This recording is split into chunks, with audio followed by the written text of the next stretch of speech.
All right, I'm back. Today I'm going to teach you guys how to make yourself some homemade chicken stock and then how to make it shelf stable. Definitely get your pen and notepad because this is about to be a good one. Whipping up all of your favorite recipes. Simply Food. You should know by now that you're in for a treat. Simply Food. There's no other channel where you'd rather be. Simply Food. Seafood, pasta, cakes, and pies. Sing and laugh and even cry. Like and share and hit subscribe. Simply Food by TY. All right, y'all. So to make our chicken stock, I'm going to be using a large turkey roaster because I'm going to make a lot of stock. Holiday time is coming around and I typically use a lot of chicken stock for a lot of different recipes. So I'm making a rather large batch. Whatever I don't process, I will likely also probably freeze some as well. But yeah, let's get it started. So in my large roasting pan here, I have 2 whole chickens. I also have the leftover chicken carcass from a rotisserie chicken. I'm going to add all that in there. I'm going to be adding in 4 large onions. Now, just letting you know, if you do decide to keep on the skins, you need to make sure that you're rinsing them off really well because sometimes there can be dirt trapped up underneath of it and you don't want that. And the only real purpose of keeping the skins is not for nutritional value. It's because it adds a nice like amber color to your stock. So you don't have to keep that on if you don't want to.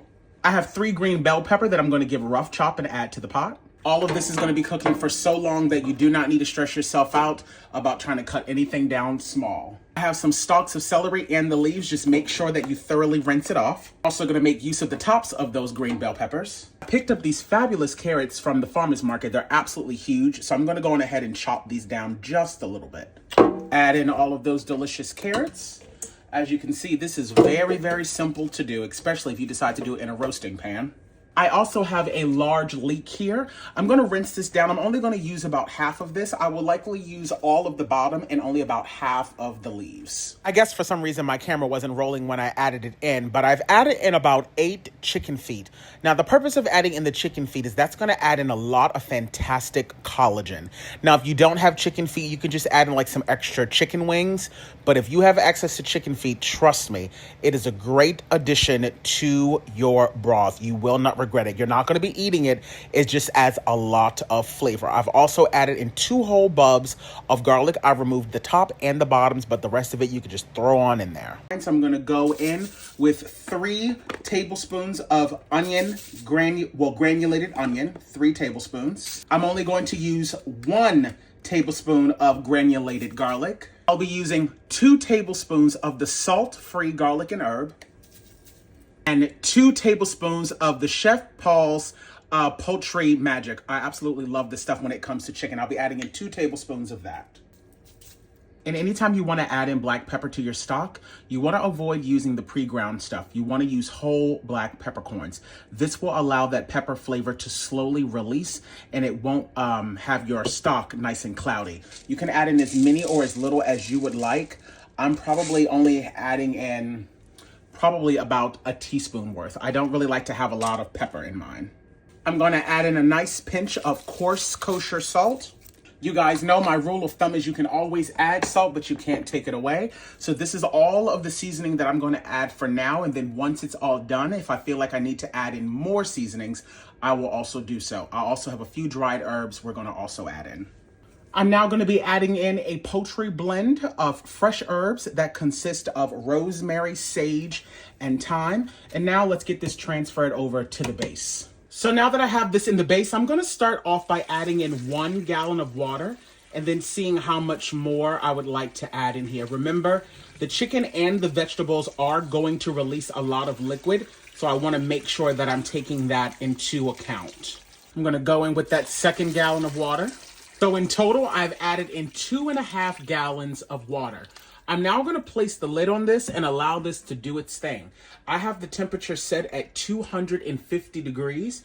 I'm likely going to allow this to go for about 24 hours.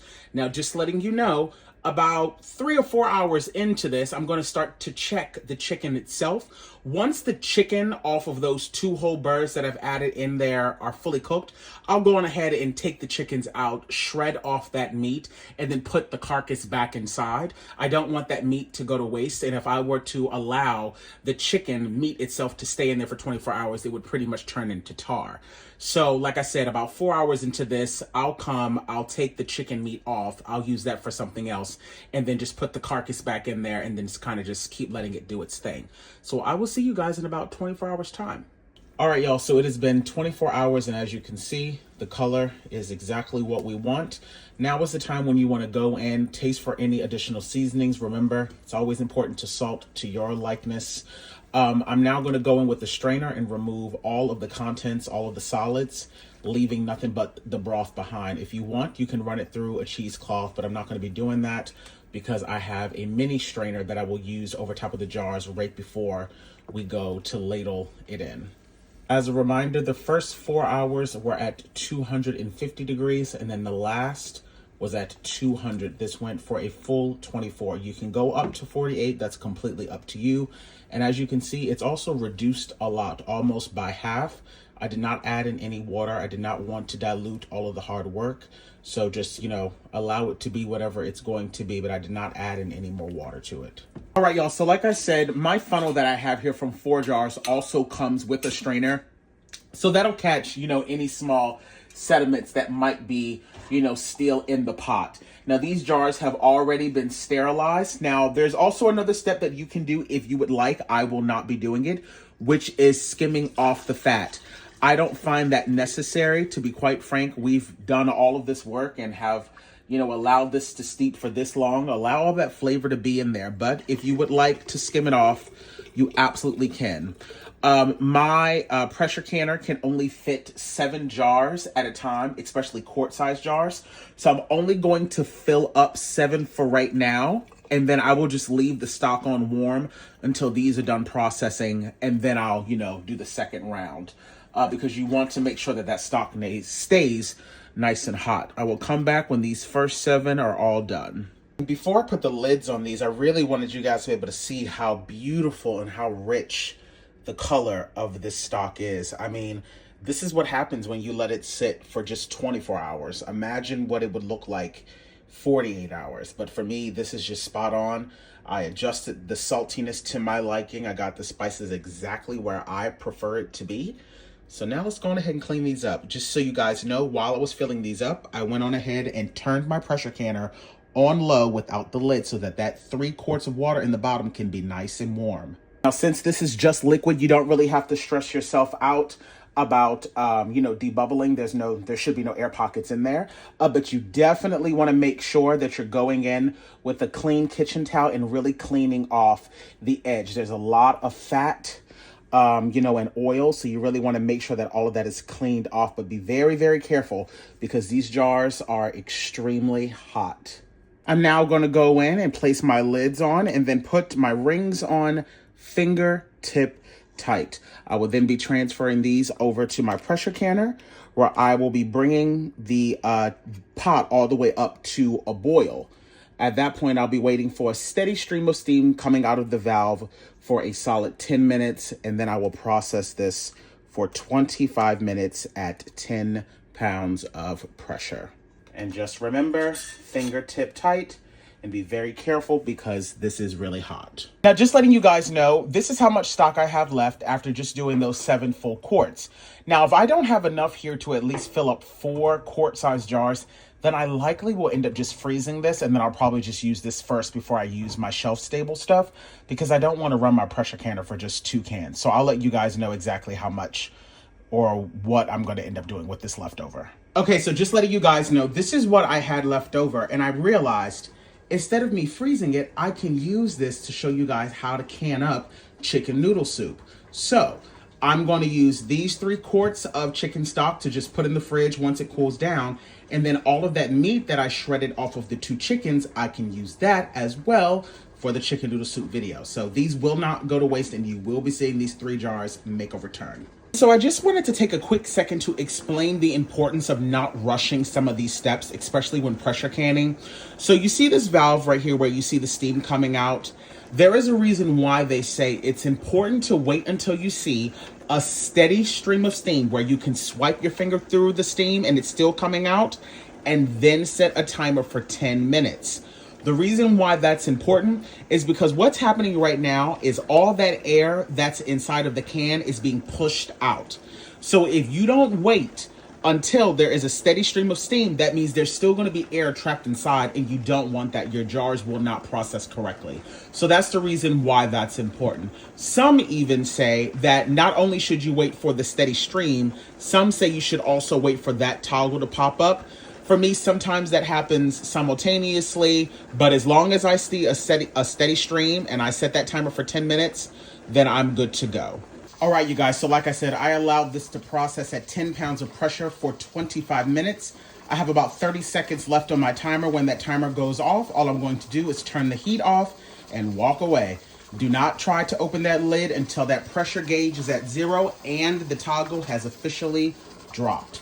Sometimes that can take anywhere between 45 minutes to an hour. It really just depends on how full your pressure canner is. Now, just to let y'all know, as soon as I turn the heat off, I set a timer for 1 hour just so that I could really give y'all a sense of how long it takes. And can you believe that it was only 1 minute shy of that 1 hour before this toggle went down? So again, don't rush that process. Sometimes it really will take that long. Now that this is down and it's at 0, I can go on ahead and take the weight off. And as always, when you go to open your lid, you always want to open it away from you. And I like to burp the lid a few times just to gradually let some of that steam out, because it's going to be really hot. And I don't want it to all come up in my face at all at once. So now that I've done that, go on ahead and take it out. And you see that?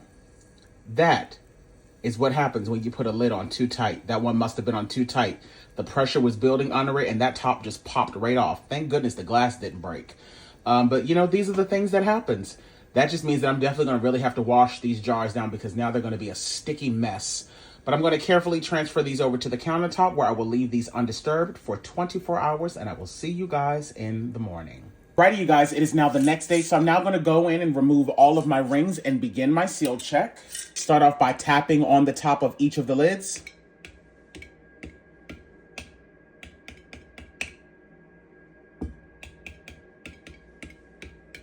They all sound good. Lift them up by the seal. These have all properly sealed. Now I'm going to take these over to the sink and thoroughly wash these down, because of that one jar that opened up in the pressure canner. As you can see, there's a lot of stuff on it, and I want my jars nice and clean. So now I'm going to wash them up and then put some labels on them. All right, you guys, now that I've washed my jars down, I have successfully made myself some shelf-stable chicken stock that, as you can see, is just full of flavor. Now, if you don't want any of the sediments in the bottom of your jars, you could absolutely run your chicken stock through a cheesecloth. And like I said, you can also separate the fat out if you would like. I don't think that's necessary. To me, all of that is all of the flavor that I, put in this from allowing this to cook for 24 hours. So why would I get rid of it? But that's really a matter of preference. This is going to be fantastic for soups, making gravies, chicken pot pies. I mean, you can use it for a little bit of everything. Thank you guys so much for tuning in. And as always, y'all baby stay cute and take care. Make sure y'all hit that subscribe button if y'all enjoyed what y'all saw today. Bye.